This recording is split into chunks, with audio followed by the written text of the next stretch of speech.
শুনলাম মেয়ে নাকি মেডিকেল কলেজ চান্স পেয়েছে। তা মেয়ে কি জানে আপনি যে তার আসল বাপ নন? নিয়াজের মনের সকল শয়তানি পরিষ্কার বুঝতে পারলেন সুফিয়ান, তাই চোখে মুখে বিরক্তি ঢেলে বলে উঠলেন, না, মেয়ে কিচ্ছুটি জানে না। আপনার জন্য রেখে দিয়েছি। খবরটা তার কানে দিয়ে আমায় উদ্ধার করুন। কি হলো, এখন বসে আছেন যে? নিয়াজ খ্যাক খ্যাক করে হেসে বলে উঠলেন, আগের মতোই রসিক রয়ে গেছেন। তবে যাক, যেসব কথা যেটা বলতে এলাম। কি বলতে এতদিন পর নিজের বদ শরৎ দেখাতে আমার সামনে এলেন নিয়াজ সাহেব? তাড়াতাড়ি বলুন, মন মেজাজ দুটোই খারাপ হয়ে যাচ্ছে। চেহারার বর্ণনায় একটু থতমত খেলেন নিয়াজ মোর্শেদ। এরপর দুই হাতের তালুতে নিজের গাল ঘষতে ঘষতে বলে উঠলেন, শুনলাম মেয়ের নাকি কঠিন ভালোবাসা চলছে সেই খুনি ছেলেটার সাথে। ঘটনা কত দূর সত্যি? নিয়াজের কথায় নিজেকে আর ধরে রাখতে পারলেন না সুফিয়ান। কফের মগ চেপে ধরে দাঁতে দাঁত পিষে থমকে উঠলেন তিনি। চুপ করুন। কি সব আবুল তাবুল বকতে চলে এসেছেন? এখনই। তাছাড়া আমার মেয়ের ব্যাপারে আপনার তো দেখছি ভারী উৎসাহ। নিয়াজ এবার প্রশস্ত হাসল। এরপর বলল, সত্যি করে একটা কথা বলুন তো, সেদিন গুলি সর্পাস স্বেচ্ছায় করেছিল নাকি আপনি খেতে চেয়েছিলেন? বলেই চকচকে চোখে তাকিয়ে রইলেন নিয়াজ। সুফিয়ানের ব্লাড প্রেশার কেমন তরতর করে বাড়তে লাগলো নিয়াজের চেহারার অবয়ব দেখে। রাগ জেদ লাগামহীন হতে চাইছে। ইচ্ছে হচ্ছে নিয়াজের চামড়া তুলে লবণ মরিচ ভরতে। তবুও নিজের মধ্যে সংযম টানলেন সুফিয়ান। নিয়াজের কথার উত্তর না দিয়ে কফিতে চুমুক বসালেন। সুফিয়ান চৌধুরীর নির্ভর নীরবতা সহ্য হলো না নিয়াজের। তিনি রয়ে শোয়ে রহস্যময় হাসি দিয়ে শুধালেন, যে ছেলেকে নিয়ে দেশে এত এত শোরগোল হলো, মিডিয়া প্রশাসন সরল রইল, হুট করেই সেই ছেলে হওয়া। তাই এত বছর বাদে আপনাদের পরিবারের সাথে তার এত মহরম কি করে? ঘটনা আসলে কি কমিশনার সাহেব? তবে সেদিন কি সব নাটক ছিল? সুফিয়ান ঠান্ডা গলায় নিয়াজের লোভী চোখে তাকিয়ে শুধালেন। কি চাইছেন আপনি নিয়াজ সাহেব? নিয়াজ ৩২টা দাঁত বের করে খিকখিক করে হেসে বলে উঠল, আমি কি চাই আপনি খুব ভালো করেই জানেন। খামোকা পেরেশানি হবার কোনো দরকার নেই। আমার মুখটা বন্ধ করুন, তাইলেই হবে। নয়তো কোনো তথ্য কোথায় চলে যায় তার গ্যারান্টি দিতে পারছি না। নিজের ফোন পকেটে ভরতে ভরতে উঠে দাঁড়ালেন সুফিয়ান। এরপর কিছুই হয়নি এমন গলায় বলে উঠলেন, যেখানে যেই অর্থ পাঠানোর পাঠিয়ে দিন। আপনার মুখ আমার বন্ধ করার কোনো প্রয়োজন নেই। আর নেক্সট টাইম থেকে এই চেহারা আমাকে দেখাতে আসবেন না, নয়তো আমি ভুলে যাব আপনি পুলিশের সাবেক একজন সদস্য। বাঁকা হেসে সুফিয়ান প্রত্যুত্তর করলেন, এসব কুমতলবের জন্য এত বড় চাকরি হারিয়েও শিক্ষা হলো না আপনার? ডিপার্টমেন্ট কি জানে না কত বড় ধান্দাবাজ আর খতরনাক লোক আপনি? কে বিশ্বাস করবে আপনার কথা? আর কি প্রমাণই বা আছে আপনার কাছে? এবার থতমত খেলেন নিয়াজ। কোনো উত্তর করবার আগেই হনহন করে চলে গেলেন সুফিয়ান। সুফিয়ানের পায়ের চলনে খেয়াল করে ক্রোড় হাসলেন নিয়াজ। এরপর বলে উঠলেন, তা কি করে হয় স্যার? এভাবে হেলাফেলা করেছেন কেন? বিষয়টা হেলাফেলার খুব পস্তাবেন কমিশনার। লাঙ্গট খুলে দৌড় করাবো।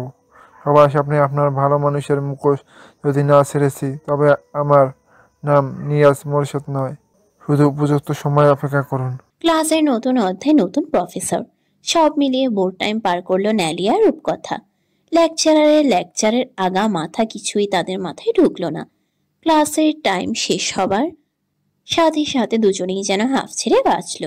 প্রয়োজনীয় নোটস প্যাডে লিখে ঘড়িতে সময় বুলালো রূপকথা। 2 পিরিয়ড অফ। এরপর ফিজিওলজির ক্লাস। ক্লাস ছেড়ে বাইরে বেরিয়ে এলো রূপকথা আর ন্যালি। হঠাৎ রূপকথার ফোন বেজে উঠল।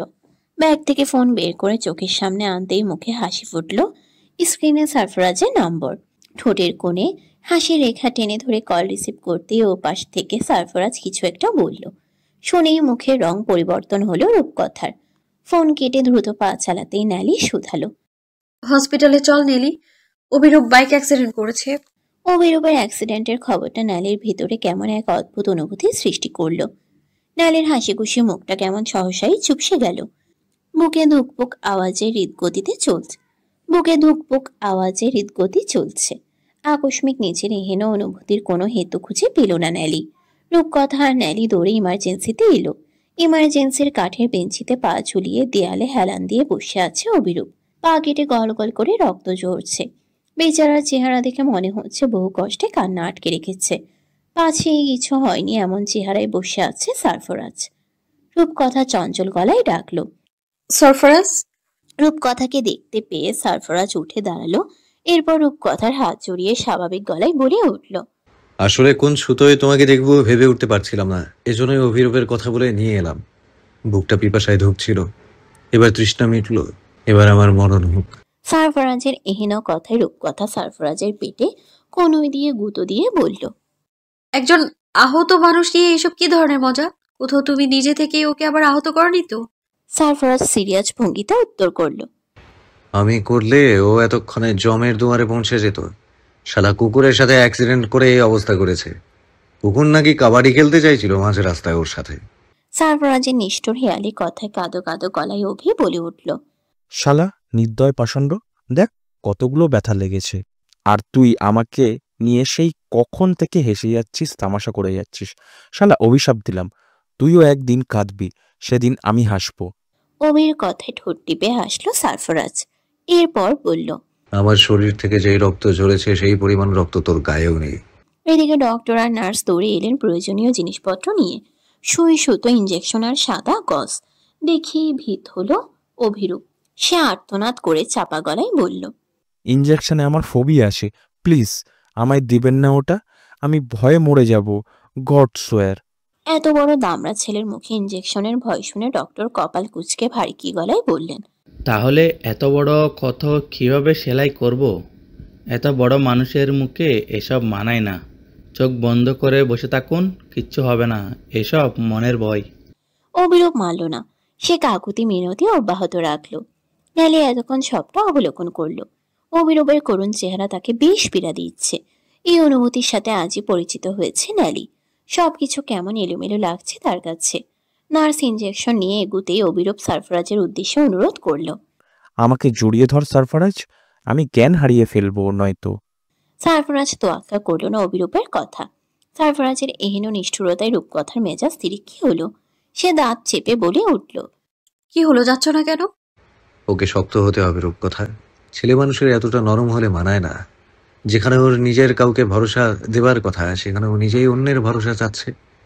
আজীবন ওকে প্রোটেক্ট করার জন্য আমি বসে থাকবো না। তাছাড়া এমন ভীত মানুষ আমার পছন্দ নয়। আমি দেখতে চাই সামান্য একটা ইঞ্জেকশনের সূচের ফুটোয় ও কিভাবে মরে। অভিরূপের কাকুতি মিনতিতে টিকতে পারল না নেলি। সে সব কিছু ভুলে বশীভূত মানুষের ন্যায় অভিরূপের মাথা আলতো হাতে নিজের বুকে জড়িয়ে ধরল। এরপর নার্সকে ধীর গলায় বলে উঠল, নিন, পুশ করুন। ন্যালির স্পর্শে কাটা, ছেঁড়া, ব্যথা, ইঞ্জেকশন সব ভুলে গেল অভিরূপ। সে ন্যালির বড় বড় চোখ দুটোতে দৃষ্টি মেলালো। মুহূর্তেই যেন কোনো ঘোরের মধ্যে চলে গেল সে। ন্যালির অভিরূপকে আগলে নেওয়া দেখে সারফরাজ আর রূপকথার চোখ কপালে উঠল। সারফরাজ বিস্ফোরিত চোখে বিড়বিড় করে বলে উঠল, ঘটনা কি ঘটলো? এক তার ছেঁড়া মেন্টাল আরেক মেন্টালের কাছে। নো, ভবিষ্যৎ প্রজন্ম হুমকির মুখে। আমি যা দেখছি তুমিও কি তা দেখছো? কি করে সম্ভব? তোমার ফুল মেন্টাল বোনকে জিজ্ঞেস করো। নালিনী চোখের দিকে তাকিয়ে কখন সময় পেরিয়ে গেল অভিরূপ তার খেয়াল রাখল না। অভিরূপের ধ্যান ভাঙল সারফরাজের ডাকে, হুশে আয়, বাড়ি ফিরতে হবে। মধু পরে আবার খাস। একদিনেই সব খেয়ে ফেললে পরে পস্তাবি, শালা মৌমাছি। সারফরাজের গলায় সম্বিত ফিরে পেল অভিরূপ। সে দ্রুত নজর সরিয়ে চারপাশে নজর বুলালো। ডক্টর, নার্স কেউ নেই, পায়ে শুধু সাদা ব্যান্ডেজ। অভিরূপ যেন আকাশ থেকে পড়ল। ন্যালিকে চমৎকার জাদুকরি মনে হলো তার। রূপকথায় চোখে চোখ পড়তে অভিরূপকে ছেড়ে লাজুক ভঙ্গিতে ছড়ে আসতে চাইল ন্যালি, কিন্তু ন্যালির হাত চেপে ধরল অভি। এরপর আদুরে গলায় বলল, তুমি কি আমার পেইন কিলার হবে নীলি? নিয়াজ মোর্শেদের অত্যাচারে সুফিয়ান চৌধুরীর মাথা পাগল প্রায়। আজ সপ্তাহ খানিক ধরে ফোন কল, সরাসরি সাক্ষাৎ, লোক মারফত হুমকি ধামকিতে সুফিয়ানের মাথা নষ্ট করে ফেলছে সে। এদিকে চাপা স্বভাবের সুফিয়ান কারো কাছেই শেয়ার করলেন না এই বিষয়ে। প্রথমে নিয়াজ মোর্শেদকে তেমন আমলে না নিলেও ধীরে ধীরে তার হুমকিতে ভীত হতে শুরু করেছেন সুফিয়ান। নিয়াজ নিজে থেকে এসব করছেন না, তা বেশ টের পেয়েছেন সুফিয়ান। কেউ তো অবশ্যই কলকাঠি নাড়ছে নিয়াজ মোর্শেদের পেছনে, কিন্তু মানুষটা কে? ড্রয়িং রুমে এক মনে বসে বসে নানাবিধ ভেবে চলেছেন সুফিয়ান। এমন সময় রূপকথা সিঁড়ি বেয়ে নেমে এলো। দেখে মনে হচ্ছে কোথাও যাচ্ছে।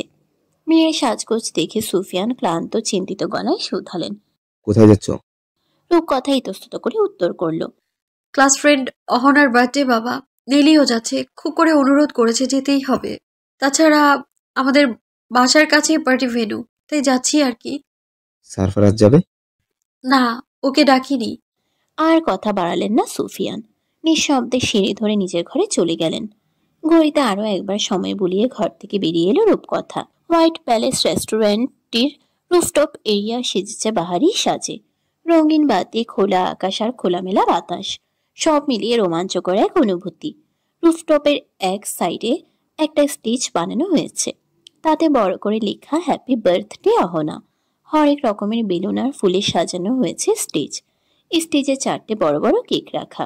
সাদা বারবি গাউনে নিজেকে হুড়পড়ি সাজিয়েছে অহনা। চারপাশে বন্ধুদের হাসি ঠাট্টা আর আনন্দ। ধীরে ধীরে বাড়তে লাগলো আনন্দ।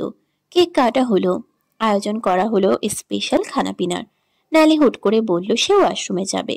রূপকথা ভিড়ে এড়িয়ে ন্যালিকে নিয়ে এলো 3rd ফ্লোরের রেস্টুরেন্টে। এরপর ন্যালিকে ওয়াশরুমে ঢুকিয়ে নিজের গায়ের ক্রিম কালারের জামদানি আর মেকআপ একটু ঠিক করে নিল। মিনিট 5 পর বেরিয়ে এলো ন্যালি। লিফটে উঠতে গিয়ে দুজনেই দেখতে পেল লিফট লোড, তাই সিঁড়ি ধরে চলতে লাগলো দুজনে। 6th ফ্লোরে এসে হঠাৎ রূপকথার পায়ে স্থির হলো। হন হন করে 6 নম্বর ফ্লোরে হেঁটে যাচ্ছে সারফরাজ। হাঁটার গতি কেমন ভয়ঙ্কর ছন্দহীন।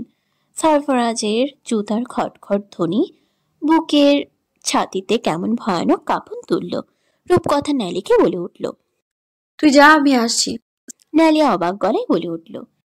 এখানে কোথায় যাবি? পুরোটা জায়গা অন্ধকার আর কেমন গা ছমছমে, দ্রুত উপরে চল। রূপকথা শুনল না, সে বলে উঠল। সারফরাজ আছে এখানে। সারফরাজের নাম শুনে ন্যালি আর ঘাটালো না। ভাবলো রূপকথা হয়তো তাকে ডেকে নিয়ে এসেছে। তাই রূপকথাকে ফেলে বড় বড় পা ফেলে সিঁড়ি ডিঙ্গিয়ে চলে গেল ন্যালি। অন্ধকার কক্ষের ইজি চেয়ারে হেলান দিয়ে বসে আছে নিয়াজ মোর্শেদ। ফ্লোরটা নতুন, কাজ শেষ হয়েছে কিছুদিন হলো। অফিসের জন্য ভাড়া হবে। নিজের কুমতলব হাসিলের জন্য এই ফ্লোরের একটা রুম ভাড়া নিয়েছে নিয়াজ। মানুষকে হুমকি ধামকি নিয়ে বেশ ভালোই টাকা পয়সা পকেটে ঢুকছে। এভাবেই যদি আইসি জীবন কভার হয়ে যায় তবে ক্ষতি কি? পুলিশের লোক বলেও খাতির ধান্দা হচ্ছে বড় বড় মানুষের সাথে। জীবন পূর্বের তুলনায় এখনই যেন ছা চকচকে। কোনো বাধা নিষেধ শৃঙ্খলা নেই, নেই কোনো জবাবদিহিতা। সামনের টেবিলের উপর থেকে মুঠোফোন হাতে তুলে নিল নিয়াজ। এরপর খুঁজে খুঁজে বের করলো সুফিয়ান চৌধুরী নম্বর। সুফিয়ান চৌধুরী নম্বরের পানে তাকিয়ে কিটকিটিয়ে হাসলেন নিয়াজ। সহসাই সে হাসি ক্রোধে পরিণত হলো। নিয়াজ নাকের পাতা ফুলিয়ে দাঁতে দাঁত পিষে বলে উঠল। তোর জন্য সরফরাজ এখনো বেঁচে আছে কমিশনার, নয়তো ওই কুলুঙ্গারকে আমি। বলেই ফসফস করতে লাগলেন নিয়াজ। তোর জন্যই আমি আজ চাকরি ছাড়া বেশ্যার ছেলে। খুব সততাগিরি তাই না? ল্যাংটা করে ছেড়ে দেব বলে দিলাম। নিজে নিজেই রাগ ক্রোধের খাইশ মিটিয়ে সুফিয়ান চৌধুরী নম্বর ডায়াল করলেন নিয়াজ। নতুন সিম থেকে এবার কল করলেন তিনি। আগের নম্বরটা সুফিয়ান ব্লক লিস্টে ফেলেছে বোধ হয়। রিং বাজতেই ফোন কানে তুললেন নিয়াজ। রিং কেটে যাবার মুহূর্তেই ফোন রিসিভ হলো। সেই সাথে ভেসে এলো নরম কণ্ঠস্বর। হ্যালো। সুফিয়ানের কণ্ঠ পেয়ে শব্দ করে হাসলেন নিয়াজ। এরপর নাটকীয় ভঙ্গিমায় বললেন, আসসালামু আলাইকুম স্যার, নিয়াজ মোর্শেদ বলছি। ওয়ালাইকুম সালাম। কানের কাছে গম্ভীর ভরা ঠান্ডা কণ্ঠে সালাম শুনে ফোন কান থেকে নামিয়ে পিছনে ঘাড় ঘুরালেন নিয়াজ। ডিম লাইটের নীল আলোয় একজোড়া নীল চোখ জ্বলে উঠল। মানুষটির মুখে লিও স্মাইল। নিয়াজ চট করে সুইচ টিপে কক্ষ আলোকিত করলেন। লাইনে এখনো সুফিয়ান চৌধুরী। সারফরাজ নিজের বন্দুক দিয়ে নিয়াজ মোর্শেদের গাল স্লাইড করে ভারী গলায় বলে উঠল। সারফরাজের গলার স্বরে ভীত হলেন নিয়াজ। ড্রয়ার থেকে নিজের লাইসেন্সবিহীন বন্দুক বের করে সারফরাজকে গুলি করতে চাইলেন, কিন্তু তার আগে নির্দয়ের মতো নিয়াজের বুকে গুলি বসিয়ে দিল সারফরাজ। যেন চিন্তা ভাবনার 1 সেকেন্ড সময় পর্যন্ত নিল না। চিৎকারটুকু করার সময় পেলেন না নিয়াজ। মানুষের প্রাণ কেড়ে নেওয়া বুঝে এতই সহজে নিষ্ঠুর মানবের কাছে? গুলি খেয়ে চেয়ারে ধপ করে বসে পড়লেন নিয়াজ। সারফরাজের হু হু করে হাসল নিয়াজের পতনে। এক হাতে টেবিল ঝটকা দিয়ে সরিয়ে নিয়াজের বুকে পা ঠেকিয়ে সারফরাজ হিসিয়ে বলে উঠল। বলেছিলাম না, নেক্সট টাইম সামনে পেলে জাস্ট খেয়ে ফেলবো। কিভাবে জেলে আমাকে মেরেছিলি মনে আছে? ছোট বাচ্চাটাকে ছুঁড়ে ফেলে কপাল ফাটিয়ে দিয়েছিলি, সেই দাগ এখনো রয়েছে। বাচ্চা মেয়েটা আমার কলিজা, তুই আমার কলিজায় আঘাত করেছিলি। কলিজায় আঘাত পেলে কেমন ব্যথা অনুভূত হয় বলতো? সহ্য করা যায় সেই তীক্ষ্ণ নিদারুণ ব্যথা? বলে আরেকটা শুট করলো সারফরাজ। নিয়াজ কথা বলতে চাইল কিন্তু পারল না। ফ্যাল ফ্যাল চোখে সারফরাজের নিষ্ঠুরতা দর্শন করতে লাগলো শুধু। নিয়াজ মোর্শেদের গলা চেপে ধরে সারফরাজ হুঙ্কার সারল। দে থ্রেড দে, আমিও দেখি তোর বুকে কত দম। সমস্ত দম নিংড়ে বের করবো আমি তোর। রুদ্ররাজ তোকে নাচাচ্ছে তাই না? এবার নাচ, ইচ্ছে মতো নাচ। নিয়াজ মোর্শেদ বহু কষ্টে ভেঙে ভেঙে বলে উঠলেন। ধ্বংস হয়ে যাবি। সারফরাজ নিয়াজের কপালে বন্দুক তাক করে হেসে উত্তর করল। ধ্বংস? আমি ধ্বংস হই না নিয়াজ মোর্শেদ, আমি ধ্বংস ডেকে আনি। এবার তোর ধ্বংস অনিবার্য। Good bye SP Niaz, see you in hell. কথাটি বলেই নিয়াজ মোর্শেদের কপালে শুট করে দিল সারফরাজ। কপাল ছিদ্র হয়ে ফিনকি দিয়ে রক্ত এসে ভিজিয়ে দিল সারফরাজের মুখ আর গায়ের পোশাক। ফু দিয়ে বন্দুকের নলের ধোঁয়া থামিয়ে বড় বড় ভিড় চোখে তাকিয়ে থাকা শ্বাসহীন নিয়াজের পানে তাকিয়ে বাঁকা হাসল সারফরাজ। আরো একটি গুটির পতন, চেকমেট। কথাটি বলেই পকেট থেকে লাইটার বের করে একটা সিগারেট ধরালো সারফরাজ। এরপর শূন্যে ধোঁয়া উড়িয়ে সমস্ত নীরবতা ছিন্ন করে খটখট শব্দ তুলে বেরিয়ে এলো। আকস্মিক সামনে দাঁড়ানো মানবীকে দেখে পা থেমে গেল। সে সাথে ঠোঁট থেকে খসে পড়ল জ্বলন্ত সিগারেট। ঝটপট হাতে বন্দুক কোমরের পিছনে গুজে ভয়ার্ত গলায় ডাকল।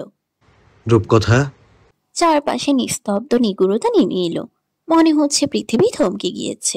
পৃথিবীতে কোনো প্রাণ বেঁচে নেই, সবকিছু যেন ধ্বংস হয়ে গিয়েছে। সেই ধ্বংস স্তূপের উপরে দাঁড়িয়ে আছে রূপকথা একা। সারফরাজের গাল বেয়ে নাক বেয়ে এখনো তাজা রক্তের ধারা গড়িয়ে পড়ছে। এই মুহূর্তে সারফরাজকে কোনো সুদর্শন প্রেমিক পুরুষ বলে মনে হচ্ছে না। মনে হচ্ছে সামনে সারফরাজ নয়, একটা রক্ত চোষা পিশাচ দাঁড়িয়ে আছে, যে এই মুহূর্তে রক্তের নেশে বুধ উন্মাদ হয়ে রয়েছে। একটু নড়চড় হলেই সে রূপকথাকেও গিলে নেবে। সারফরাজ এক পা এগিয়ে আসতে চাইল, কিন্তু রূপকথা কয়েক কদম পিছিয়ে গেল। তার পা জোড়া কাঁপছে টলমলে হয়ে, শরীর কেমন ভারশূন্য ঠেকছে। মনে হচ্ছে মাথার ভিতর কোনো ঘিলু নেই, সব কেমন ফাঁকা। সারফরাজ এগিয়ে এসে খপ করে রূপকথার হাতের সরু কবজি চেপে ধরল। সারফরাজের শীতল স্পর্শে রূপকথা শিউরে উঠল। ভয়ে চিৎকার করতে চাইলেও কিন্তু কণ্ঠনালী বড্ড বেমানি করল। কোনো আওয়াজ বাইরে বেরুতে দিল না। চোখ দুটো কেমন চঞ্চল হয়ে উঠেছে। সারফরাজের ক্রূর চোখে দৃষ্টি মেলাতে ভয় পাচ্ছে তারা, অথচ পুরো ঘটনার বাহক সে নিজেই। বড় গলায় সারফরাজকে বলেছে নিয়াজ মোর্শেদ তার বাবাকে হুমকি ধমকি। বড় গলায় সারফরাজকে বলেছে নিয়াজ মোর্শেদ তার বাবাকে হুমকি ধামকি দিচ্ছে। গোপনে আড়ি পেতে তার বাবার কাকুতি মিনতি সে নিজে কানে শুনেছে। সারফরাজ যেন তাকে শুলে ছড়ায়। তার বাবাকে হেনস্থা করার জন্য বুড়োটাকে যেন উচিত শিক্ষা দেয় সারফরাজ। প্রেমিকার আদেশ তথাস্থ পালন করেছে সারফরাজ।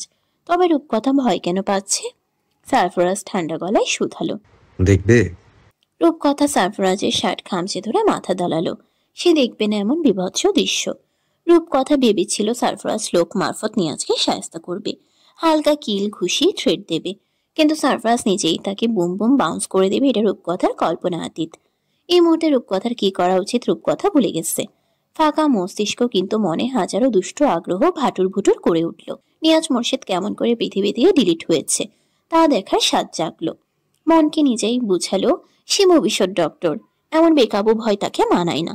2 দিন পর নিজেই মানুষের বুক পেট কাটবে সে। নিজেকে নিজেই হ্যাঙ্কি পাঙ্কি বুঝ দিয়ে জোর গলায় কথা বলতে চাইল রূপকথা, কিন্তু এবারও কণ্ঠনালী নিষ্ঠুরতা দেখালো। ঠোঁট নাড়িয়ে কিছু বলল, কিন্তু আওয়াজ হলো না। শকুনি নজরের মালিক সারফরাজ বুঝলো বোধ করি ঠোঁটের ইঙ্গিত। সে এক হাতে ঝাপটে ধরে নিয়াজ মোর্শেদের কক্ষের দরজার সামনে দাঁড়া করালো রূপকথাকে। পিট পিট চোখে একবার নিয়াজকে পরখ করলো রূপকথা। কেমন চোখ উল্টে মরে পড়ে আছে বুড়ো ভাম। কপালের ফুটা দিয়ে মগজ গলে গলে পড়ছে। আর কিছু দেখার অবস্থায় রইল না রূপকথা। সারফরাজের শার্ট খিচে ধরে চোখ বুঝল। এরপর সারফরাজের বুকে মাথা হেলিয়ে হুঁশ হারালো। জ্ঞানহীন রূপকথার মুখের পানে তাকিয়ে তপ্ত শ্বাস ফেলল সারফরাজ। এরপর পকেট থেকে ফোন বের করে কল করলো লুইসকে। ভবনের বাইরেই অপেক্ষা করছিল লুইস আর ইয়ং। ফোনে রিং বাজতেই ব্লুটুথ ডিভাইস কানেক্ট করে লুইস উত্তর করল, boss, clean up the place and get rid of the body. বলেই খট করে কল কেটে দিল সারফরাজ। এরপর রূপকথাকে কাঁধে তুলে লম্বা লম্বা পা ফেলে বেরিয়ে এলো লোকচক্ষুর আড়ালে। নিজের গাড়িতে এনে রূপকথাকে সিটে হেলান দিয়ে বসালো সারফরাজ। এরপর পানির বোতলের ক্যাপ খুলে চোখে মুখে পানি ছিটা দিল, কিন্তু অবস্থার পরিবর্তন হলো না রূপকথার। সে যেন গভীর ঘুমে মগ্ন। এই ঘুম ভাঙবার নয়। এই মুহূর্তে সারফরাজের কাছে রূপকথাকে ঘুমকুমারী শেহজাদি মনে হচ্ছে। রূপকথার ফর্সা মুখে জলের বিন্দুগুলো হীরের ন্যায় জলজল করছে। গোলাপি ঠোঁটজোড়া সদ্য প্রস্ফুটিত শিশির ভেজা পদ্ম। ধীর গতিতে শ্বাসের কারণে রূপকথার বক্ষ ওঠানামা করছে।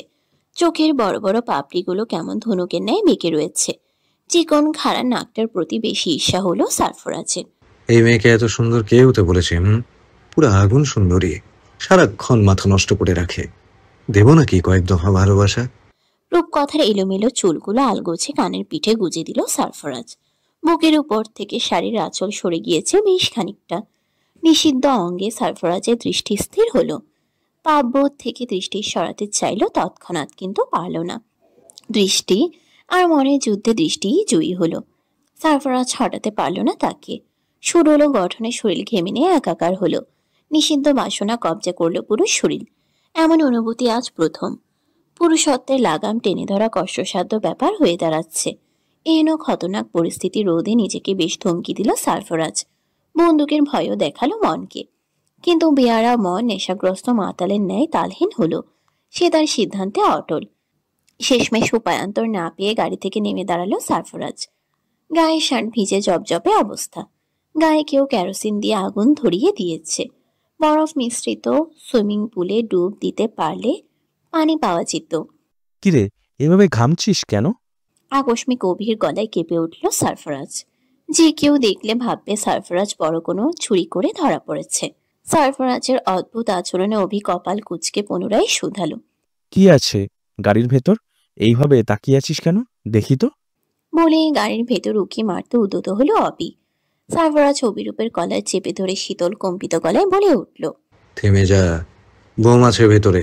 ওই তেজস্ক্রিয় মিশ্রিত ধ্বংস দেখার অধিকার শুধু আমার, আর কারো না। বলেই ধাক্কা দিয়ে সরিয়ে দিল অভিরূপকে। সারফরাজের পেশিবহুল হাতের ধাক্কায় দূরে সটকে গেল অভি। তড়িঘড়ি করে গাড়িতে উঠে ইঞ্জিন স্টার্ট করতে করতে সারফরাজ বলে উঠল, নেলি আছে উপরে, ওকে বাড়ি পৌঁছে দিস, আমি গেলাম।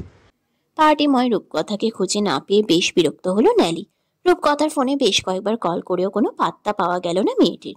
ন্যালি জানে সারফরাজকে পেলে রূপকথা দুনিয়া ভুলে যায়। তাছাড়া সারফরাজ রূপকথার সঙ্গে থাকলে বাড়তি টেনশনের কোনো ঝামেলা নেই। খাওয়া দাওয়ার পর্ব চুকেছে অনেকক্ষণ আগে। সব ফ্রেন্ডসরা ইতোমধ্যে পার্টি ছেড়ে বেরিয়ে যাচ্ছে। ন্যালি আর সময় অপচয় করল না। রূপকথাকে ছোট্ট একটা টেক্সট পাঠিয়ে নিচে নেমে এলো সে। গ্রাউন্ড ফ্লোরে এসে বাইরে পা রাখতেই ন্যালি বিস্ময়ে হতবাক হলো। সামনে অভিরূপ দাঁড়িয়ে আছে। নেভি ব্লু শার্ট আর জিন্স কার্গোতে মাত্রাতিরিক্ত কিউট লাগছে তাকে। ন্যালি দৌড়ে এসে অভির সামনে দাঁড়িয়ে শুধালো, পা ঠিক হয়েছে? হাঁটা চলায় কোনো প্রবলেম নেই তো? না, মেডিসিন ঠিকঠাক চলছে নাকি স্কিপ করে যাচ্ছেন? অভি ঠোঁটে হাসি রেখা ফুটিয়ে উত্তর করল, যাদের পার্সোনাল ডক্টরটাকে ট্রিটমেন্ট করার জন্য তাদের অসুস্থ ঘিরে রাখবে কোন শক্তিতে? বলেই চোখ টিপল অভি। অভির কাঁধে ছোট্ট পাঁচ মেরে ন্যালি লাজুক ভঙ্গিতে বলে উঠল, আপনি কিন্তু খুব দুষ্টু, কিন্তু আপনাকে দেখলে মোটেও বোঝা যায় না এই শান্তশিষ্ট লেজ বিশিষ্ট আর কি। ন্যালির কথায় ঠোঁট কামড়ে হাসলো অভি। এরপর হঠাৎই বুক চেপে চোখ মুখ কুচকে বসে গেল রাস্তার মাঝখানে। অভিরূপের আকস্মিক অবস্থায় ঘাবড়ে গেল ন্যালি। সে বার্ত গলায় বলে উঠল, কি হলো আপনার? অভি বুক চেপে ধরে ভাঙা গলায় বলে উঠল, তোমার আপনি সম্বোধন হৃদয় নিতে পারছে না, তাই হার্ট বিট ব্লক করে আমায় মারতে চাইছে। অভির ছলা কলায় মন ভার হলো ন্যালির।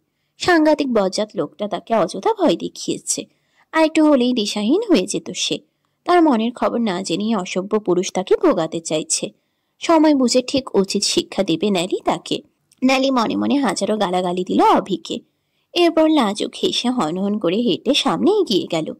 পিছন থেকে অভিরূপ চিৎকার করে ডেকে বলে উঠল, নিষ্ঠুর মানবী, তেলি হায়দার শহরে জুড়ে আন্দোলন করব তোমার বিরুদ্ধে। দাবি না মানা পর্যন্ত 144 ধারা জারি থাকবে। ব্যস্ত শহরে ভালোবাসার মিছিল হবে। এক দফা এক দাবি, আপনি থেকে তুমি বলবি। ন্যালি খিলখিল করে হেসে উঠল অভির কথায়। অভিরূপ বুঝলো দাবি পাশ হয়ে গেছে। ঝটপট মাটি থেকে উঠে দৌড়ে ন্যালির সামনে গিয়ে দাঁড়ালো অভি। মুগ্ধ হয়ে উপভোগ করলো মুক্তঝরা হাসি। এরপর ঘোর লাগানো স্বরে বলে উঠল, ক্ষমতা থাকলে সমস্ত কোলাহল থামিয়ে দিতাম শুধু তোমার হাসির মিষ্টি রিমিঝিমি সুর শোনার জন্য। থমকে দিতাম সারাক্ষণ। আর হাসলো না লেনি, ও হাসিতে আমার মরণ হয়। সুফিয়ান চৌধুরী বাড়ির সামনে গাড়িতে বসে আছে সারফরাজ, পাশেই অবচেতন রূপকথা। রূপকথার কোমল মুখের পানে গভীর দৃষ্টি ফেলল সারফরাজ। মেয়েটির চোখ ধাঁধানো সৌন্দর্যে গলা শুকিয়ে এলো সারফরাজের। সে হাত বাড়ালো রূপকথার গোলাপি অধরের পানে, ছুঁয়ে দিতে চাইল পরম যত্নে, কিন্তু নিজের রক্তাক্ত হাতের পানে তাকিয়ে থেমে গেল। এরপর তাচ্ছিল এসে বলে উঠল, তুমি নিস্পন্দ, আমি রক্তাক্ত, দুজন দুই মেরুর মানুষ, অথচ ভালোবাসা সে তো অবুঝ। এসব পার্থক্য সে বুঝতে নারাজ। সারফরাজ টিস্যু দিয়ে ঘষে ঘষে নিজের হাত মুছে নিল। নিয়াজ মোর্শেদের রক্ত শুকিয়ে চামড়ার সাথে লেগে রয়েছে, সাবান পানি ছাড়া উঠবে না মনে হচ্ছে। হাতের দুমড়ানো টিস্যু বাইরে ছুঁড়ে ফেলে রূপকথাকে শক্ত আলিঙ্গনে বাঁধল সারফরাজ। এরপর রূপকথার কানে চুমু এঁকে ফিসফিস করে বলে উঠল, তোমাকে ছুঁয়ে পবিত্র হবার চেষ্টা করছি রূপকথা, মেতোটা একদম পচে গেছে। সুফিয়ান চৌধুরীকে কল করেছে সারফরাজ বেশ কিছুক্ষণ আগে। ভদ্রলোক এখনো বের হলো না। সারফরাজ সশব্দে গাড়ির হর্ন বাজালো। রূপকথার জ্ঞান কেন ফিরছেন এটা নিয়ে তার মাথা খারাপ হয়ে যাচ্ছে। এদিকে সুফিয়ানের কোনো পাত্তা নেই। সারফরাজের ইচ্ছে হলো বাড়ির গেট ভেঙে ফেলতে, কিন্তু শ্বশুর বাড়ির ক্ষতি করলে রূপকথা তার থেকে ক্ষতিপূরণ আদায় করবে দ্বিগুণ। শেষমেশ লস তারই। দ্বিতীয়বার হর্ন বাজতে বেরিয়ে এলো সুফিয়ানকে দেখে গাড়ি থেকে নেমে এগিয়ে গেল সারফরাজ। ক্রস্ত পায়ে এগিয়ে এসে চাপা গলায় সুফিয়ান ধমকে উঠল, আর জায়গা পেলি না? আমার মেয়ের সামনে সমস্ত অঘটন ঘটাতে হয় তোর? প্রেম কি আসে না? ভেঙেছে বাংলা, আমি মহা খুশি। কাল মসজিদে সিন্নি বিলাবো। সারফরাজ হো হো করে হেসে বলল, আমার ভালোবাসার শিকল ছেড়ে উড়ে যাওয়ার সাধ্য আপনার মেয়ের নেই। সে আমার বুকেই বেহুশ হয়েছে। খুন করার আগে দেখবি না আশেপাশে কে আছে? আমি জানি নাকি যে আপনার মেয়ে আমার লেজ ধরে কিলিং স্পটে ঢুকে যাবে? আমি তো স্পট ক্লিয়ার করেই গেছি। সুফিয়ান ব্যথিত গলায় শুধালেন, মারলি কেন? অন্যভাবে তো মিট করা যেত। আমি সব শুনেছি, ফোনের এপারে আমি ছিলাম। আপনার মেয়ে আবদার করেছে স্যার, খুব শখের, বুঝলেন? আবদার ফেলতে পারি না, একদম মাথায় উঠে বসেছে। চাবিওয়ালা পুতুল হয়ে গেছি আমি। ঘড়ির নাটাই আপনার মেয়ের হাতে, সে যেভাবে উড়াবে আমি ওভাবেই উঠতে বাধ্য। মেয়ের এমন ভয়ঙ্কর দুর্ঘটনায় হাত আছে শুনেই বুক চেপে দাঁড়িয়ে গেলেন সুফিয়ান। এরপর দাঁতে দাঁত পিষে বললেন, মেয়েটার মাথা এভাবে খাস না, পরে খুব পস্তাবি। 12 বছর ধরে পালছি, এমন সব অদ্ভুত বায়না ধরে যার অস্তিত্বই এই পৃথিবীতে নেই। ধরুক না থাকুক এই নশ্বর পৃথিবীতে তার অস্তিত্ব, সমস্ত বায়না পূরণ করব আমি, হোক আমার সাধ্যের বাইরে। তাছাড়া রূপকথার বায়নার অস্তিত্ব যে এই পৃথিবীতে নেই, সেই পৃথিবীর অস্তিত্ব কোন কাজের? যদি রূপকথা চায় এই ফালতু পৃথিবী ধ্বংস হোক, তবে দ্বিতীয় হিটলার হব আমি। পৃথিবীর প্রত্যেকটা শহরে আমি নিউক্লিয়ার বোমা মেরে ধ্বংস করে দেব সব, তবুও সে হ্যাপি থাকুক। সারফরাজের ভালোবাসার সীমা পরিমাপ করে চোখ উল্টালেন সুফিয়ান। এরপর বললেন, চুমু খেয়ে কবজা করেছে আপনার মেয়েকে। বলতে বলতে গাড়ির নিকট এসে মেয়ের জ্ঞানহীন মুখের দিকে নজর দিলেন সুফিয়ান। এরপর বলে উঠলেন, এত দূর যেহেতু নিয়ে আসতে পেরেছিস, তবে ঘর পর্যন্ত এগিয়ে দে। বুড়ো বয়সে এসব দখল কুলোয় না। আপনার মেয়েকে করে তুলতে আমি 2 পায়ে রাজি। সারাদিন নেই মতলবেই ঘুরি, কখন কোথায় ছুঁয়ে দেয়া যায়। এভাবে সবসময় ছুঁয়ে দেবার অনুমতি দেবেন, ঠিক আছে? আমি বিনা দ্বিধায় লুফে নেব। সারফরাজের ঠোঁট কাটা কথায় 2 কানে আঙ্গুল ঢুকিয়ে সুফিয়ান চৌধুরী বলে উঠলেন, লোফার কোথাকার, রূপকথার বাপ আমি। একটু সম্মান কম, কান তো পচে গেল তোর শরমলাসহীন কথা। এমন লাগামহীন কেন তুই বলতো?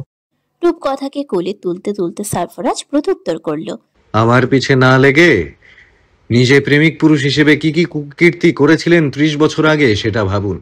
সাধু পুরুষ ছিলেন নাকি অসাধু তা বেশ ভালোই জানি। চাইলে কেচ্ছা শুরু করতে পারি, করব।